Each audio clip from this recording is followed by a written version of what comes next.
Mention that you and Sarah Adams and John Brewster have a concert coming up here. It's in your bulletin on September 18th. October, of course, that makes sense. Time is flying. Yeah, so I'm excited about that. John Brewster, who's sung here as well several times. So we're excited to host you both here. October 18th. You have not missed it. Yes. Can you believe it's about to be October? I can't either. Phew. Follow the sun. It's moving too fast. So here we are finishing up our lesson on order that I give a bad rap. I kind of struggle with it, but ultimately I do love it as we get to the evolution part of it. I realized what it is, I think. Maybe some of you can relate to this. I'm not blaming my parents. But my mom was a really type A. We cleaned the house every Saturday. I said, didn't we? But Mom, we just did it. That's why we do it every Saturday. And like color-coded my pencils, and I was like, this is just too much. It's just too much. And so when I got older, I was like, there's my pencil. This is my house now. So I kind of went the extreme, but so that's why when you talk about organization, I have a real, is it going to take over my life? Because it kind of felt like it did for a bit, and it was just not my nature, right? There's nothing wrong about it. Although I will say that all of these abilities that we're learning about, these innate capacities, we all naturally, often as a result of our experience, have overdeveloped or an easier time developing some, and we need a little extra time or a little more support in developing others. And that's just standard in life, right? Some of us have a skill set here or a talent here and a little bit of a weakness here, right? And so an overdeveloped sense of order can actually present like OCD, like you literally have to think certain things in a certain sequence. Things need to happen in a certain sequence, or else you don't feel safe. You can't really go through life. And that's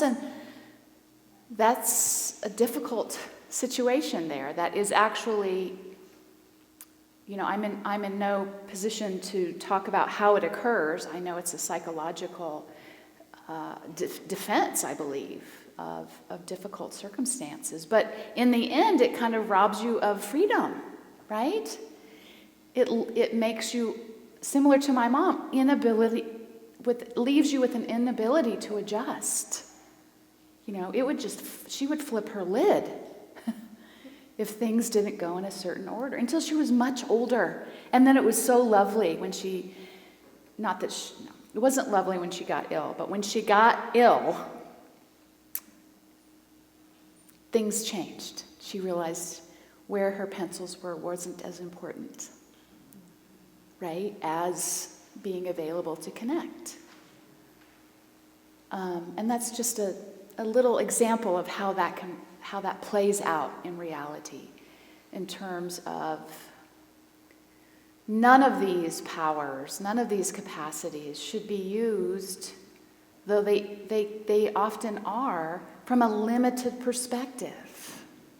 Because they end up, we limit their capacity and we limit ourselves in that process. So we define this capacity of order as our ability to organize, sequence, adjust, and evolve. And although it appears last in the sequence, evolution is the power that fuels the whole process, forever seeking to pull us up and forward. It's not that we want to get fixated on the process itself, but to trust that there is order working out. We don't have to be in control of it. And we can certainly use it to our advantage. We do need to organize our desks and our lives in order to function.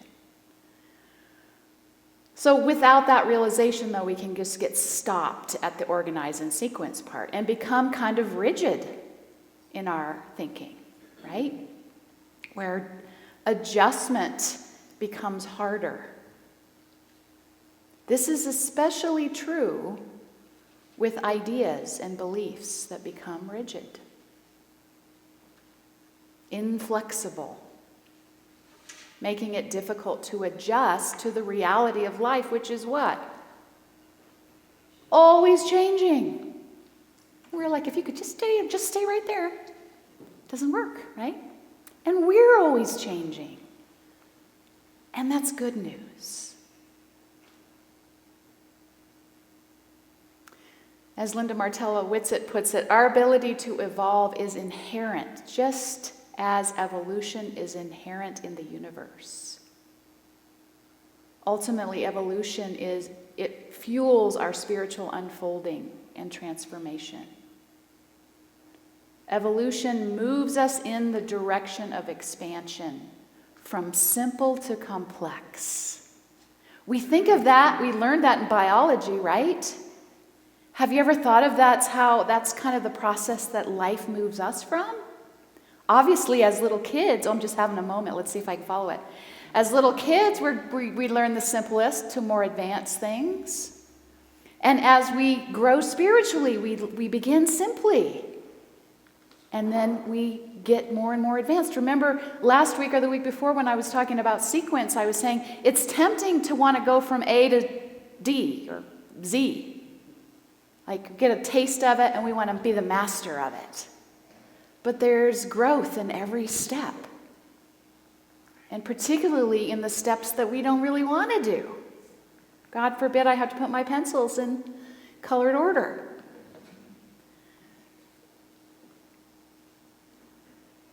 So, and that is the purpose, and Linda talks about it, and we learned about it in that original, Birthing a Greater Reality. The purpose of that divine discontent that we all experience, and that many of our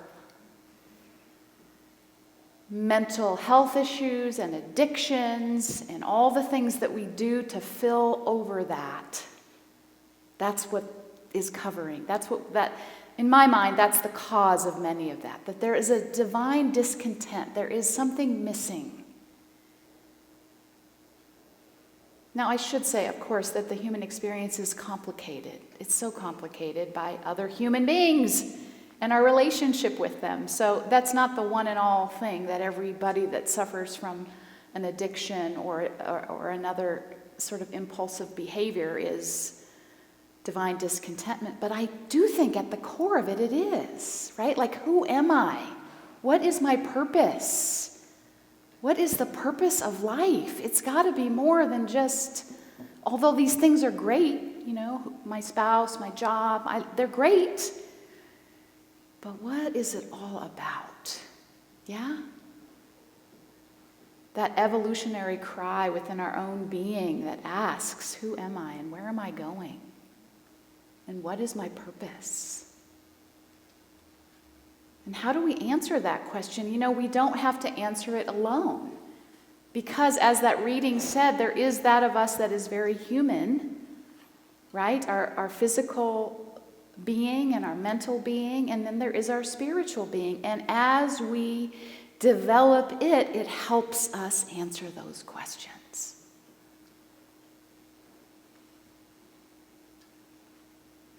And we begin very simply. See, this is where I, for many years, was like, there's got to be something more than that. There's got to be something easier. I didn't say easier, I just said more. Because it sounds easy. We begin with sequencing our own mind, our own thoughts and feelings around this grand idea that there is that within us that is of spirit itself. And I say, well, is there something else I could do? Hello? That's a joke. Thank you, Jill. Jill's there for me, right? Because it's never ending. But you have to start somewhere, and then it does feel like it could. It does begin to close the gap, right, between our physical experience and our spiritual experience. That everything that is happening to me is happening for me. That spirit is trying to express through me in all circumstances, particularly those that are challenging, that might have me doubt myself, or you might doubt yourself. Anybody ever doubt yourself? Okay.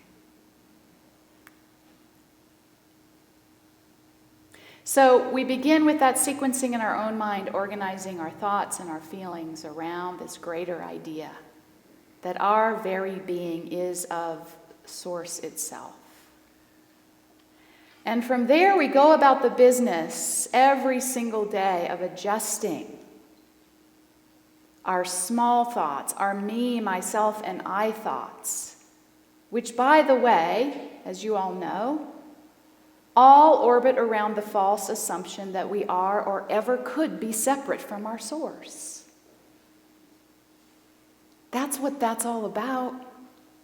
I got to take care of me, protect me, prioritize me, because on some level I'm all alone in this. That's not true. It can't be true. If we believe what we're teaching here, that we are of the source itself, we can never be separate. How do we become separate? I'm going to wait. In our mind. We do it. And then we went about the business of creating a God that was separate. We did that. God's like, whoa, God, good luck with that. Who was it? It was Myrna Berlin that told me the greatest joke a few years ago, and I'm going to barely remember it. But it was something like, humanity's gotten so advanced that they finally said, we don't need God. We said, God came down. God doesn't come down. God's not a person, but just forgive that for now. Said, how can I help? We don't even need you. We can do it all without you. We can build mansions from dust. And he bends down and he says, Wait a minute. She says, That's my dirt. God said that. Okay. Right?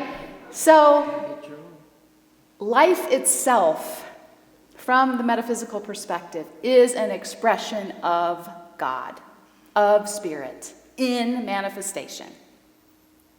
So, we can never be separate from it. it can never leave us. We might leave it, but it does not leave us. It's the essence of our very being.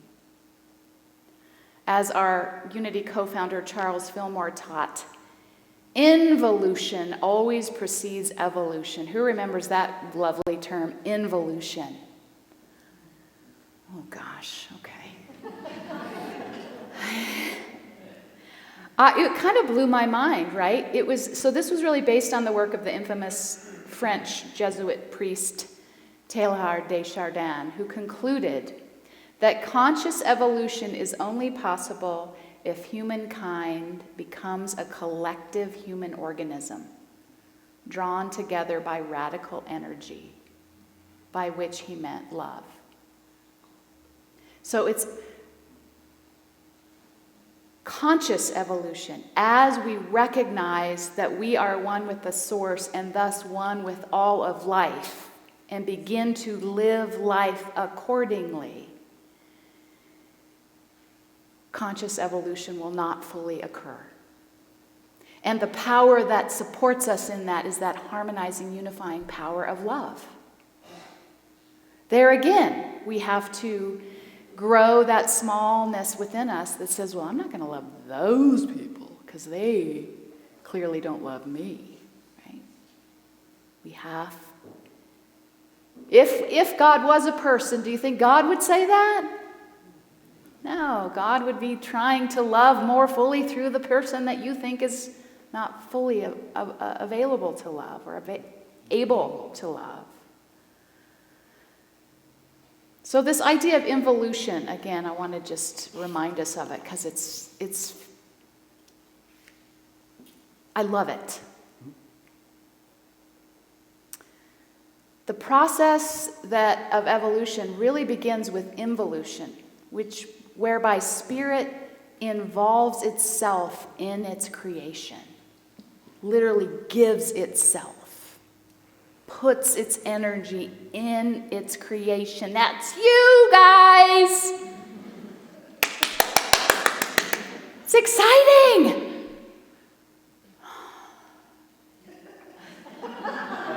I find it to be very exciting. Thank you. The created is infused with the creator. They are not separate. Creation is simply a disguise for the creator. Likewise, human history is seen as the unfolding of the absolute through the life and consciousness of humanity. So,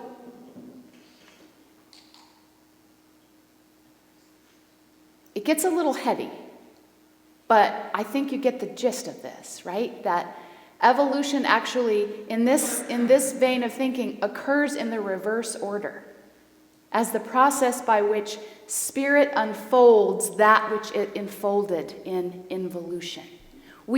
Evolution then is us remembering, spirit remembering itself through this disguise. Come on!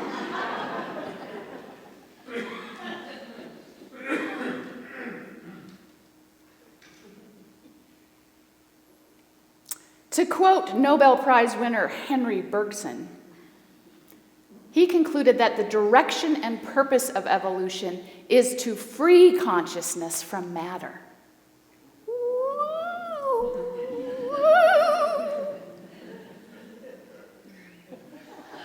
There we go, there it is, right? So that, then it's like, well, is the ultimate goal then that we're just free-floating spirits? I don't know what the ultimate goal is, but it certainly has power in our life now, like to realize the capacity that we are, that we've been endowed with, and to wake up to that every moment of every day. That every experience is an opportunity for me to wake up to the fullness of my being. I shared with you all a difficult situation that we had in our family with the tragic death of a 24-year-old on a motorcycle who was like a stepson to us, who lived with us for a while. And I shared with you also that in that process, I was really struggling with just feeling angry. I was feeling angry at him for being reckless. I was feeling angry at the people that sold him a motorcycle he didn't have an endorsement yet. It was really easy. And just at him for not valuing how devastating it would be for all of us. But he didn't go out that morning to say, I'm going to end my life. He was doing what, he was doing, weaving in and out of traffic. It happens all the time.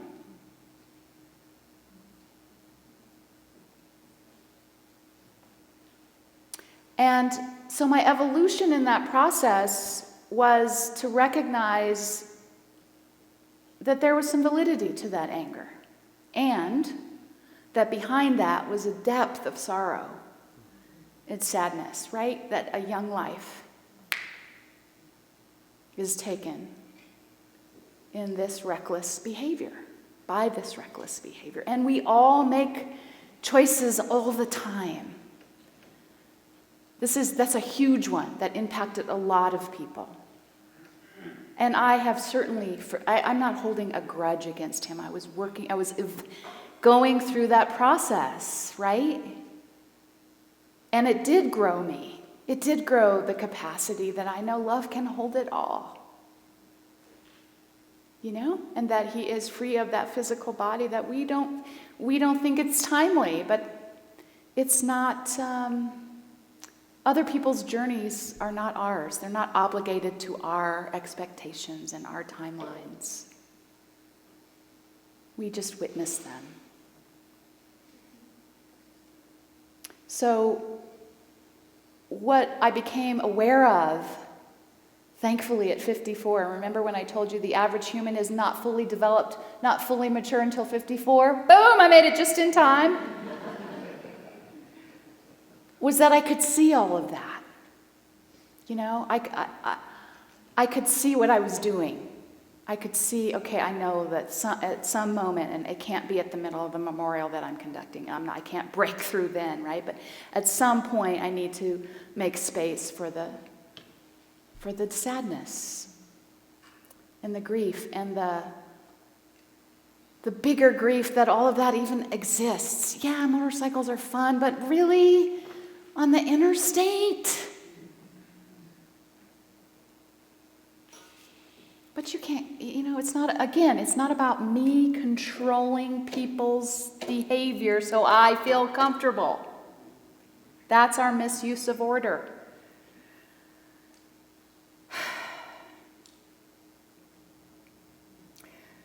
So evolution via adjustment occurs in our life. When we adjust our thoughts and feelings around the reality that life may not always not be what we thought it would be. And it's still life. It's still growing us. It's still loving us. It's still holding us. We're still witnessing each other. And we have the capacity to adjust, to hold a bigger vision for ourselves. This happens in a way. This was like my kid not doing what I wanted him to do.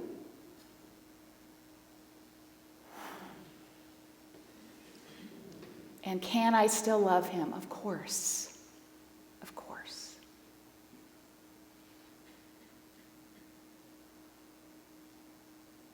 So I'm grateful, and I hope you will join me in being grateful. I love the idea that what we appreciate appreciates, right? What we realize and appreciate then expands in our own awareness and in our own life, that we have this capacity to adjust and to evolve in our own lives, and certainly in our communal lives, and in our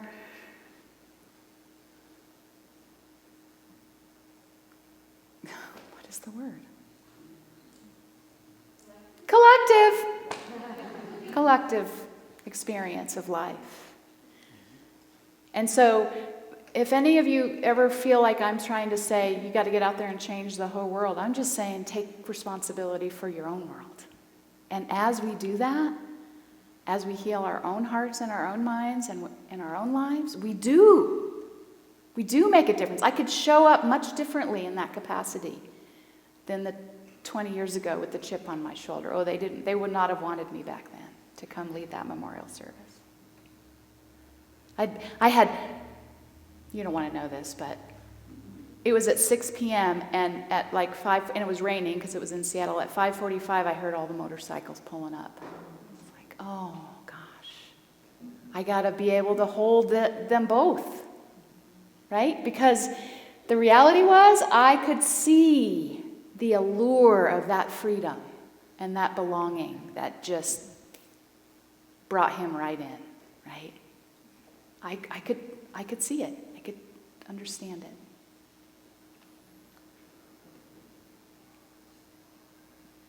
So we're grateful for our ability to adjust and evolve. We are, as Linda Martellowitz, it says, we are capable of organizing our thoughts, words, and actions to work in harmony with divine order. And the divine order that we're working in harmony with is that we are evolving. We are open to that. Yes, it might be scary. Yes, some things end, right? I always love fall for that gentle reminder that what falls and becomes compost then grows again the next year. I have an invitation for you if you're not already doing it in your meditation time or on your altar. This is the time of year to bring a few leaves in, because they really demonstrate for us how to surrender in their beauty and to trust that as we let go, new growth, new life will emerge.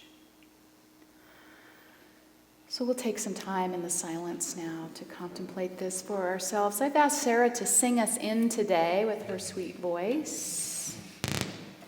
Just invite you to take a breath, get comfortable.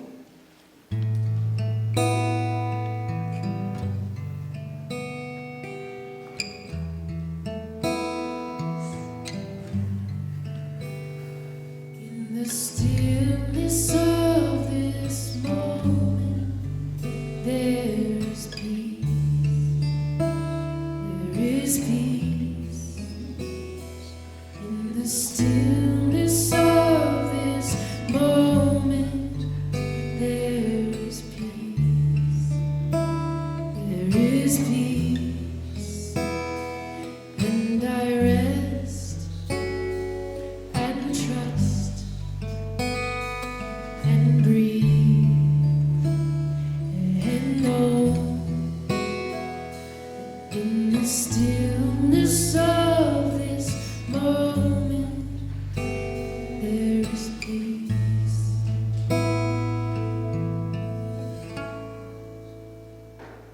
Just take a breath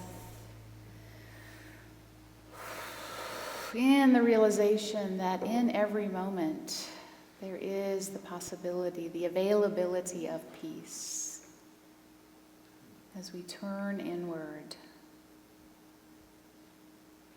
Breathing, our breath is the perfect invitation to go inward, to slow the busyness of our mind.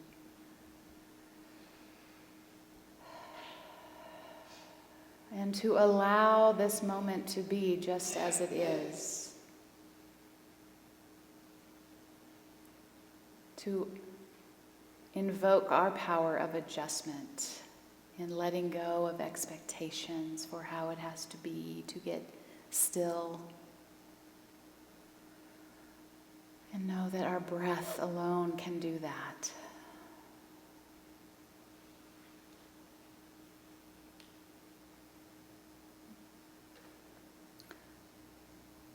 So we'll concentrate our attention this morning on the area behind our navel, which is the body center for this power of order.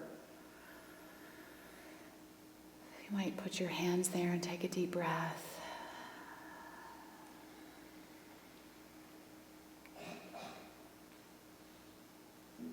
The color of order is green. You might see a verdant green light there. We imagine order running through our digestive organs and through the integrated, linked, and well-ordered systems of our body. We know how important that digestive system is to the balance and the order of our whole body. So it's no wonder that that's the physical location, yeah? So just take a breath and, give your body and your systems a little gratitude for all that they do without you having to be in control of it. That perfect order that is working through our body, maintaining order and wholeness.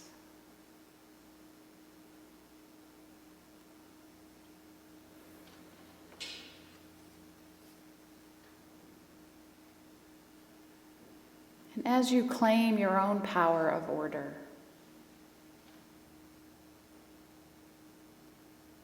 connect it with your innate sense of direction. Divine order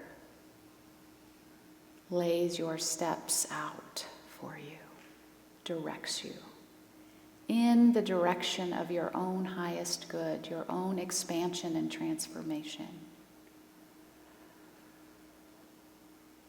So the invitation is to trust that.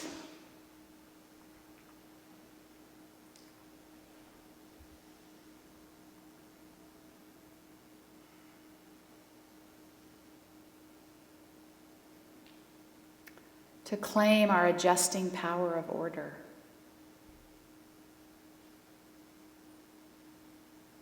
Noticing where we focus our attention.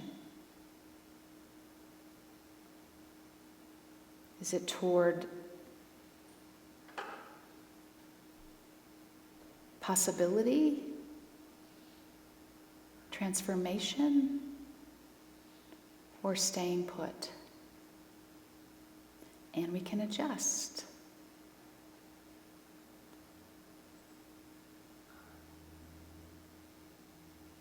Adjusting our mindset,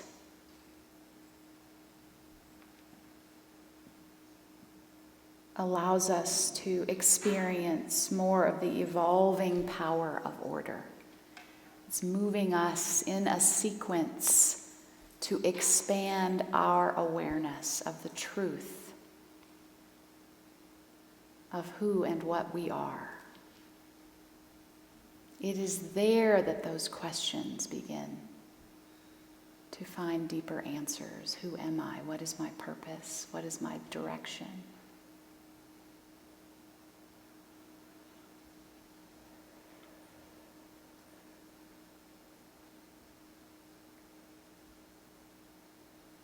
And employing another one of our abilities of release and surrender, we let go of our need to know or think we have to control it all. We let that go so that we can trust there is an order working in and through the universe and in and through our lives.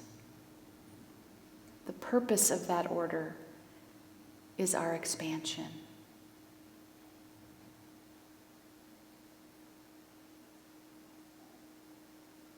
And so in this moment, can we let go of any barrier that would keep us from trusting that?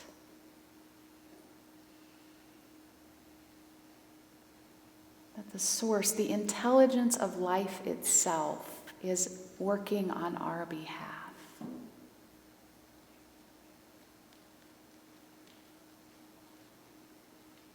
And as we wake up to that, and as we let that be, we find an amazing ability to adjust and expand and transform. And we start where we are.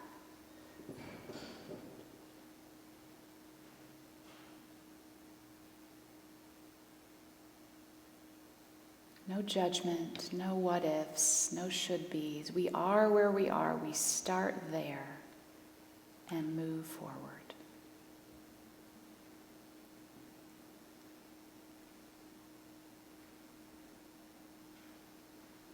There is an established order in the universe and in our life.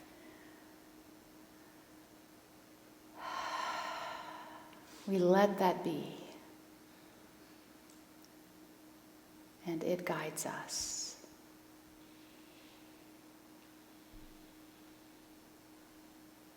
We take time in the silence to reconnect, to release our grip,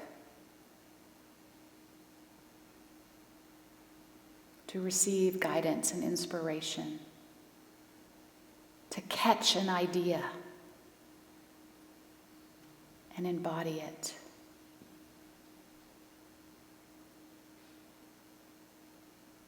In the stillness of this moment, there is peace.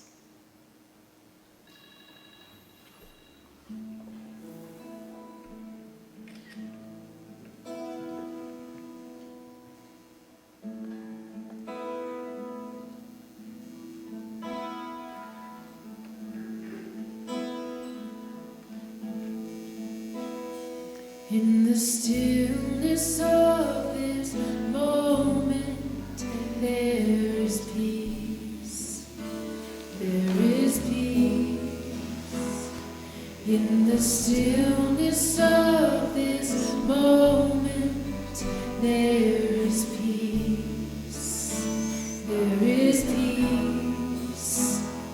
And I rest and trust and breathe and know that in the stillness of this moment there is peace. In the stillness of this moment there is peace. There is peace.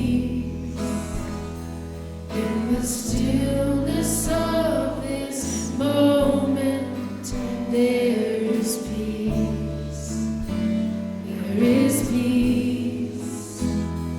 And I rest and trust and breathe and know that in the stillness of this moment, there is peace.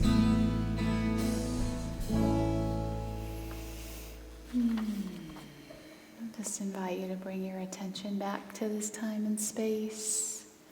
I want to remind you in your bulletin there are inserts for 2 workshops that Reverend Linda Martella-Whitsett will be doing here in October. She's coming in from Florida.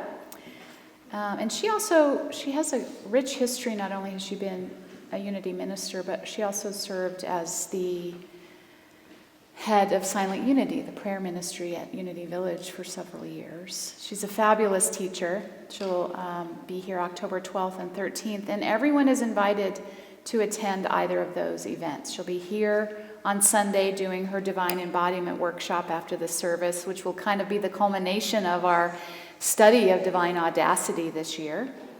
And then the day before that, she's doing How to Pray with Others, an affirmative prayer workshop at Unity on the Avenue. It's $45 for the day, and it includes lunch. It's a steal. So I really hope we represent there. The Unity of Denver has a representation at Unity on the Avenue. There'll be people there from Unity of Boulder, Unity on the Avenue, and I think Unity of Evergreen is also coming. So it'll be a great time to get to know other people from the Unity community. Now is the time in our service where we give of our good in support of all that we do here, which is completely supported by your donation, so thank you for that. There are baskets in the back for your cash and checks, and there's information in your bulletin, a QR code there if you'd like to give electronically. It'll walk you through that. I know many of you do that already, so thank you for that.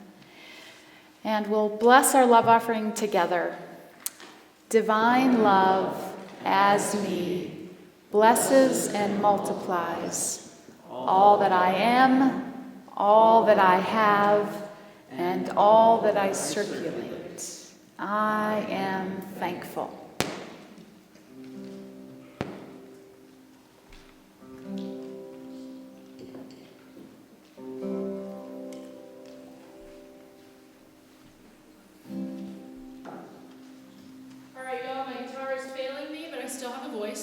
And we have a band here, so we're going to do this last song. I would love for you to come out on October 18th. I'm going to remind you that's the day that John Brewster, Sophia Eliana, and me are going to be doing a team-up kind of show. So we'll do the best we can here, yeah?